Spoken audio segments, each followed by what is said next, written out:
ನೋಡಿ, ತೊಗರಿಕಾಯಿ ಪಲ್ಯ ಮತ್ತೆ ಉಪ್ಸಾರು ಅನ್ನ ಆಗಿದೆ. ಬನ್ನಿ ಊಟ ಮಾಡೋಣ.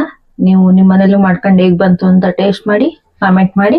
ನಮ್ಮ ಮನೇಲಿ ನಾನು ಊಟ ಮಾಡ್ತೀನಿ, ನಿಮ್ಮ ಮನೇಲಿ ನೀವು ಊಟ ಮಾಡಿ. ಲೈಕ್ ಮಾಡಿ, ಶೇರ್ ಮಾಡಿ, ಸಬ್ಸ್ಕ್ರೈಬ್ ಮಾಡಿ, ಬೆಲ್ ಐಕಾನ್ ಅನ್ನು ಒತ್ತಿ, ನೋಟಿಫಿಕೇಶನ್ ಬರುತ್ತೆ. ಇವಾಗ ಟೇಸ್ಟ್ ಮಾಡ್ತೀನಿ. ನೋಡಿ, ಕೊತ್ತಂಬರಿ ಸೊಪ್ಪು, ಕರಿಬೇವಿನ ಸೊಪ್ಪು ಆರೋಗ್ಯಕ್ಕೆ ಒಳ್ಳೇದು. ಹಂಗಾಗಿ ಡೈರೆಕ್ಟ್ ಆಗಿ ಹಂಗೆ ತಿಂತಾ ಇದೀನ ನಾನು. ನೀವು ಹಂಗೆ ತಿಂದು ಹೇಗ್ ಬಂತು ಅಂತ ಕಾಮೆಂಟ್ ಮಾಡಿ. ನೋಡಿ, ಸಾರು ಹಾಕಂತ ಇದೀನಿ.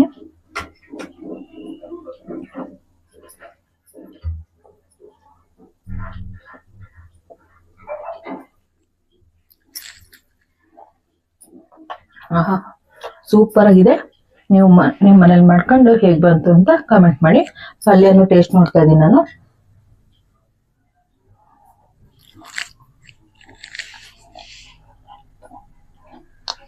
ಪಲ್ಯನು ಸೂಪರ್ ಆಗಿ ಬಂದಿದೆ. ಲೈಕ್ ಮಾಡಿ, ಶೇರ್ ಮಾಡಿ, ಸಬ್ಸ್ಕ್ರೈಬ್ ಮಾಡಿ, ಬೆಲ್ ಐಕಾನ್ ಅನ್ನು ಒತ್ತಿ, ನೋಟಿಫಿಕೇಶನ್ ಬರುತ್ತೆ.